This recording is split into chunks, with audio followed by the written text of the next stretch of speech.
Well, this inspection that we performed was a team effort. We're going to present in a team effort. And the inspection effort you're about to see, it presented more challenges and hurdles than you can ever imagine.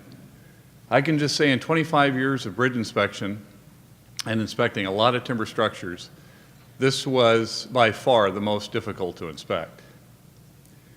So for the next 30 minutes, we're going to show you the inspection results, the inspection effort of the 1910 Port of Astoria Pier 2 bridge dock facility. And first, we had to search for plans. And that yielded very little, maybe a few sets of plans. So we had to determine how are we going to find the layout, determine the layout of the structure. We approached the ODOT Geometronics unit, and they came up with the idea to use a mobile scanner mounted on a boat, which is the first time it's ever been done. And then, so Lloyd Bledsoe will show you a video regarding that. And then we had to render the drawings from the point cloud, get a 3D image, and actually draw up a set of plans. And Eugene, one of our ODOT drafters, will show you that. And then we had many, many inspection access challenges and safety hazards that we had to conquer. And Erick Cain will show you that. And then lastly, I will show the inspection results and where the port is going from here today. And that'll wrap up our presentation. So I'll ask Lloyd to come up here and show you the video. So, good morning, my name is Lloyd Bledsoe, and like was alluded to, I don't work in the bridge section. I work for our ODOT Geometronics unit, which is the high-tech surveyors that we have in the agency. This photo here is our Leica Pegasus 2 mobile scanner that we bought in about 2015. This is the vehicle that it's normally mounted on, but one of the reasons we went with the Pegasus 2 is the ability to mount it on multiple platforms. So I get the lucky part where I just kind of get to narrate the video that Ron Singh created before he went away or retired here recently. One of the challenges we had was when we purchased the unit, Leica just alluded to the fact that we could mount this onto different platforms. So this was the first time that we attempted to mount it on something other than a vehicle.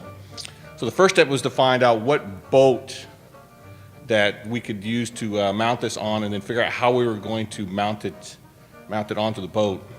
So luckily the Port of Astoria had this nice firefighting boat that we could mount this thing on, and we had to come up and kind of create the mounting system for it. So basically we just ran some piping across the back deck of the boat there, and we mounted the scanner to the rail system that we created. Even though we mounted it on to a different system, you still have to follow the normal procedures for boot up and start up with the Leica Pegasus 2 system, which means we still have to do a 5-minute static session at the beginning of the project, which means trying to keep that boat still for 5 minutes. And actually we managed to do it because they kept it on the dry dock for that first 5 minutes that we were out there before we actually went out and went out to sea. That's a 96-pound unit, about $500,000 that we're walking carefully down there to get this thing put on the boat.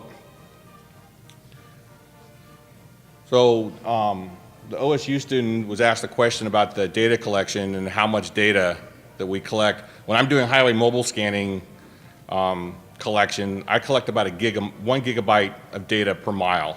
That includes the Lidar, point cloud, and the photos that we use. The Leica uses 7 cameras, so we have 6 that go around and 1 that looks straight up, and then we can actually mount an 8th camera on that you can use for crack analysis or any other type of inspection that you might want to do, and we point the camera in whatever direction needed. The other nice thing about the Leica system is that we can attach different other types of sensors to work in conjunction with the system. So there is Jeff and company heading out to sea, and here we are coming off the dry dock. We've done our 5-minute static session. Now we need to warm up the IMU on the system, which is basically just the shorter version of the Gilligan's Island 3-hour tour setup. We really didn't know what we were going to get with this because this was kind of a big experiment. We knew that we were going to get something, but we just didn't know what we were going to get. We did, a little side note, we did try to see if, we did take a run under the Astoria Megler to see if the Lidar would get up underneath that, so for maybe future scanning under the underside of the deck. We use a laptop to communicate with the scanner. As you can see there is a GPS antenna that's mounted to the Pegasus itself, and also due to the slow speeds that we have, there's also an additional auxiliary antenna that's used for heading that we mounted towards the front end of the boat. Our goal was to basically get as close as we could to get to the piers, to the pier, to get as far back inside the underneath as we could. We did the scan. The scanning platform has the ability to rotate. So we started in what we call the zero lock-in, and that point basically the laser is running parallel with the piles, and then we did another one where we rotated the scanner head into the 30-degree section, which then offsets, and you get more coverage with the system. When you rotate in the 30-degree section, especially in the highway scanning, you get better sign coverage with that. So it was actually a relatively quick tour when we did this. That's the auxiliary antenna that's mounted on the forward part of the boat. Some of the interesting stuff that we got with the system was the seagulls in the air and the seagulls that were on the water, just floating. They showed up in the point cloud, kind of just floating in outer space. I'm Eugene Leon, and I was responsible for taking all the data that they gave me and do something with it. So, of course, like a good drafter, typically you go to whatever you got in the file. So I found this picture on the wall in their room, and so 107 years old, Pier. What are you going to do? Where's the plans? No one knows. So aerial photography, this is 51 years old, and so that doesn't even have the cannery on it yet, and now it has a cannery. So they've been busy. This plans was good, but it wasn't complete. It was just the northwest section. Okay, 2011, these are doing good, but no piling. So how do I know how many piles are underneath there? So we broke the bridge up into 3 sections. You got the blue, the yellow, and the red. And that was how we're going to break it up in the years that they were pretty much conditioned or what we think was built. Here's the plans I got. 2 3/4 gigabyte of data, 14 files, groups of 7 at twice doing 2 different angles. So all of them work but one, so one only has 1 angle on the pods that I imported from the black box from Lloyd. So this is his boat route right here. And so they went all the way around this Pier 2 here and covered that whole area. And all those are a lot of dots in 3D and ported into MicroStation. I took that, indexed it. We started out with 333 bents. All of a sudden, I counted up, it's only 307 bents. And so we knocked off a lot of work there, so that helped. The zoom up started with bent 0. We decided to go back and do the bents that are before that, even though it wasn't on our agenda. But then we started and worked all the way around, and this is the bent 307. One of the problems is everybody had a different bent number for a different spot. So I mapped it out on our index sheet, who's bent, whose spot, and a picture should go with it so that it verifies it. Had to break it up into a lot of levels because the computer, at least my station, wasn't up to date. I don't know. wouldn't handle all the information, so brought it into different levels to make elevations. So my idea was to cut sections through this plan, 3D plan, and get elevations, and then I can do elevations. This is the podcasting and how to bring it in using Dakar, using MicroStation. It's a tedious process, but you can do it if you just keep at it. We posted these numbers thinking, okay, great, we'll sign it and we'll know where it's at. And so we're putting up these numbers, highly reflected. But as you can see on the Lidar, it came up blank. But every time I saw a blank, I knew that was a number. So that helped. And it was units of 5. And so we continued on. As you notice, the bent is pretty deep in there. So it goes back. There's like 16 of them. Okay, well, here's the 3 piles on the front side. But as we turned it side and I took those elevation pictures, it went down only, about 5 or 6 and partial. So, I mean, something was there and you can measure it, you can get something off it, but it wasn't really what we wanted. Then this was the elevation. It was the same, bent 5, but I took MicroStation and made it vector elements, and so you could, use that versus just point cloud. Bent 244, just randomly picked another one. It helped. You can see more bends, more piles, more stuff in there. But we still think schematics work better right now. So we used the Excel schematic, threw in 16 bents, and then started doing our inspection on each one of those. One of our problems was we have our boats in the way. Of course, you see the shadow effect behind the boat. I lost a lot of piers and a lot of piles. Great picture of the boat. You can use this for new modern artwork. But my piles are short. This is critical right here. These little stubs, this is down at the water level. It doesn't go underwater, of course. And so you got a little bit here and a little bit there, but anything behind a boat or any structure, it was gone. It was good for the dolphins. You could see the angles on the piers right behind there, and you can see all the different cross bracing they had in there. So that was good.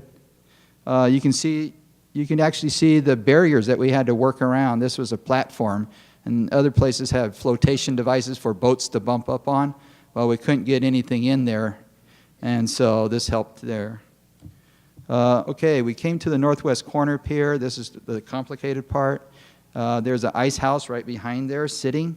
So, there's a lot of weight sitting on top of the pier. And so quickly, we took an elevation of that. Oh, wow, it's confusing. There's a lot of stuff there. But the good part of that is as you rotate it up, you can see the ice house sitting right here, the outline of it. And it rotates up, and there it is again. It clears it up in the plan view when you look just down on it, on top of it. And so now you can see how many piers are underneath it. And this is kind of messed up here, so you zoom in there. And you can see there's angles in there for the piling and different angles that they had to do support just that little tip. It's really not, it's more of a bumper for big ships to hit than it is support for the dock. Well, maybe, I don't know. Our findings, we found out this area, there is a lot of all this red spot here, so we used it for the findings that we determined there was no bearing in here, and the divers helped us with that a lot. And then the final thing was I just did a quick analysis because it's in 3D. You could do areas and volumes and did concrete and what the deck was.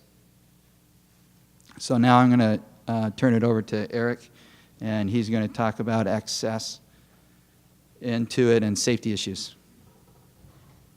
Well, as you can imagine, access was pretty difficult at times getting through this, especially with basically the bents were about 8 feet apart, and there was the bumper bent in the middle. So you basically had about 4 feet to get through each piling. All right, so here we are. So what was the solution? We basically had one of the biggest, this is at the mouth of the Columbia River, so one of the big obstacles is the tide So we basically had to use the tide to our advantage. So we'd basically have to go into the bents twice. One time we'd go in when at high tide, we'd be able to see everything like the upper girders, the top of the piles and everything. And in low tide, we could see the sill and the bottom.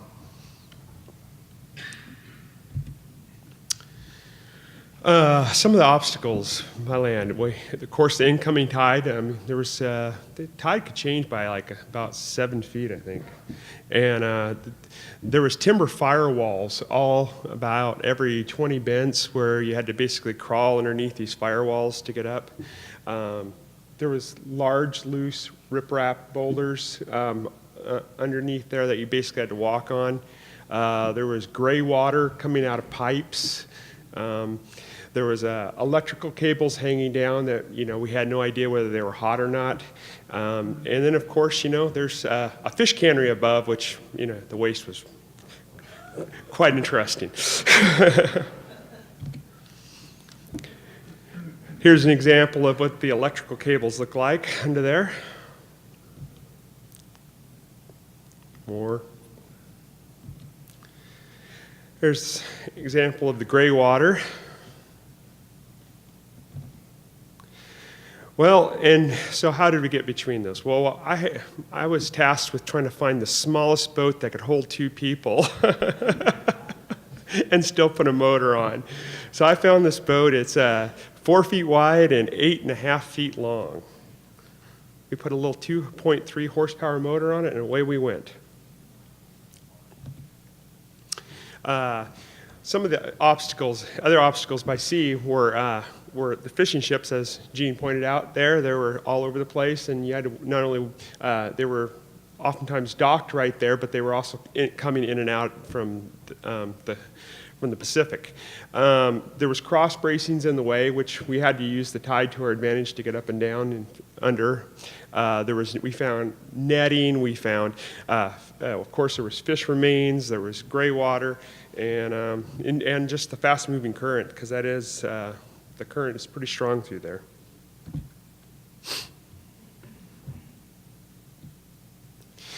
Here's Corey. He's not here today, but assessing the situation of fish waste, trying to figure out how he's not going to smell when he goes home that night. So, steel cable. There was like a pile of steel cable under there. I don't even know, probably 20 feet high by 10 feet wide, and I have no idea where it came from. So yeah, there's also high winds out there. This is how they make sure their sheds don't blow away up in Astoria. And we always had a safety boat out there with us, so in case, our little boat, was not exactly optimal for the Columbia, we were able to basically, call our safety boat at any time and get off and on this safety boat. We had high visibility clothing, flashlights, two-way radios, and there's a port rescue boat we used. We had headlamps, flashlights, and all right, I think I'm going to turn it over to Jeff now to finish up. Well, thanks, Eric. Okay, before we did any LIDAR work or inspection work, we had to determine whether or not this thing was actually open to the public and on a public route.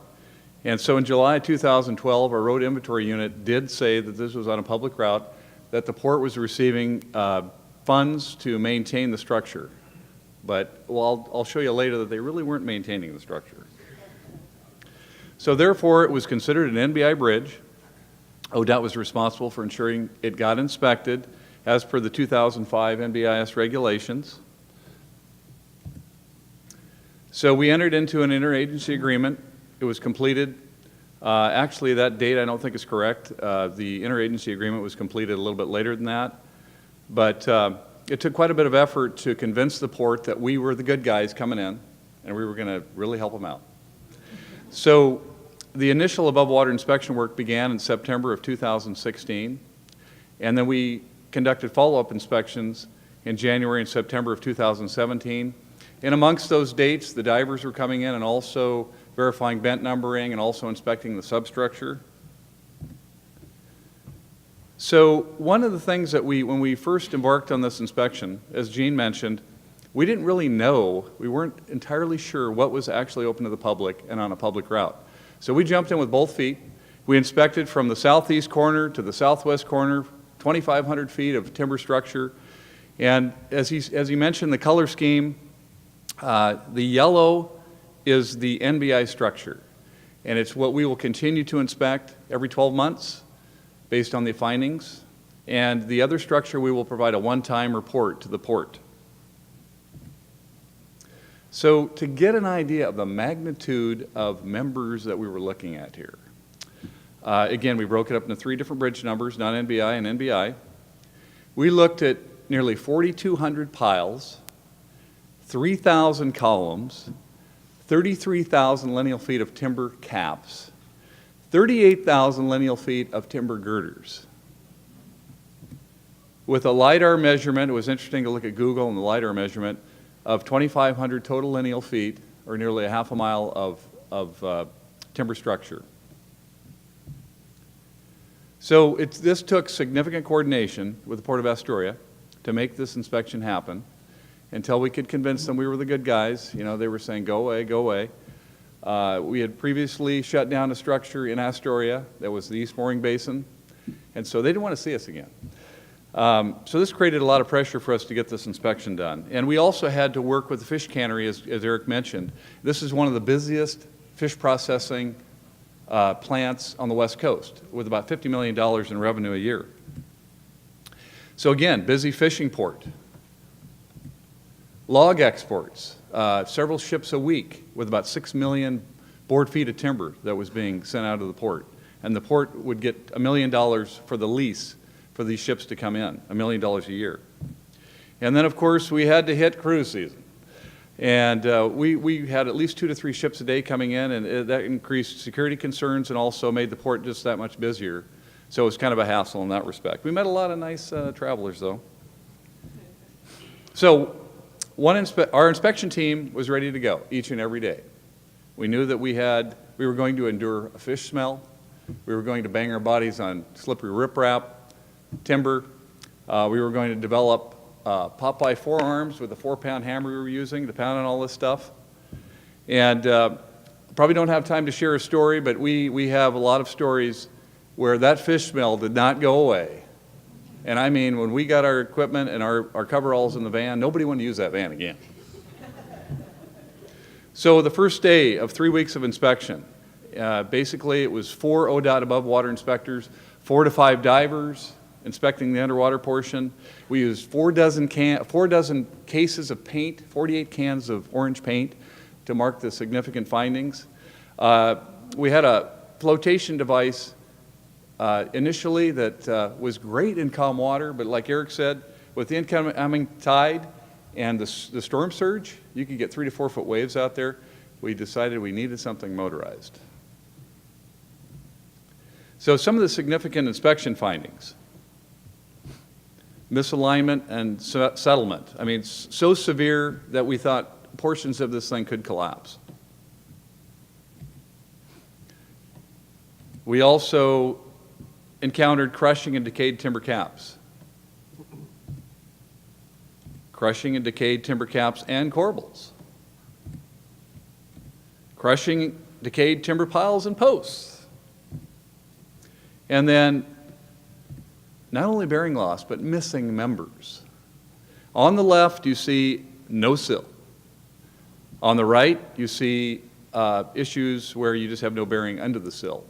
And a lot of this bearing loss was created by storm surge that ate away the top of the pile, and all you had left was a drift pin that everything was sitting on. So we also had significant decay in the timber decks. And on the right, the bottom right, the port put down steel plates to protect the equipment, vehicles, and workers from falling through the deck. Some deterioration that was affecting the fish processing operations. As we were underneath, Eric and I were in the small boat, we were just looking up and going, should we be under here? We had significant decay, misalignment of members. They were offloading ships with fish and in these fish totes, and we said, you need to fix this immediately. And they did do that. So all total, up to 20% of the timber members were in condition state 4, at least 40 consecutive bents with no bearing whatsoever. That was in the NBI structure. So NBI ratings on the substructure as low as a 2. In March, we had to send the port a letter saying you need to post this for 3 tons, and that was kind of a gift to post it for 3 tons. So we had to take the heavy vehicles off the load restricted areas because there were semis that were coming in here at times to take the fish out. Being a public road, we load posted the structure. They put up a barrier fence to keep the public off the restricted areas, and then to deter traffic and parking on those areas. They came up with a repair scheme that we more or less doubted because it seemed to be temporary in nature, and we know that the storm surge could come in and take those repairs out. An inspection schedule or do something more permanent. So here's a before and after. So the one I showed you up on the upper left, it shows the missing sill with rotten post or rotten timber posts. And then, of course, on the right is when they replaced the sill. So they actually did get some of that work done. The above and below water inspections are ongoing. We're working with the port to encourage them to get the repairs done. It was a job well done for several people. And we actually had some fun doing this. I know we're kind of twisted to say that, but we did. And then for those of you that have not been to the Astor column that overlooks the Astoria Megler, a fantastic view of Astoria, this is a bronze map at the base of the Astor column that shows the actual fingers of the piers poking out there. So with that, are there any questions?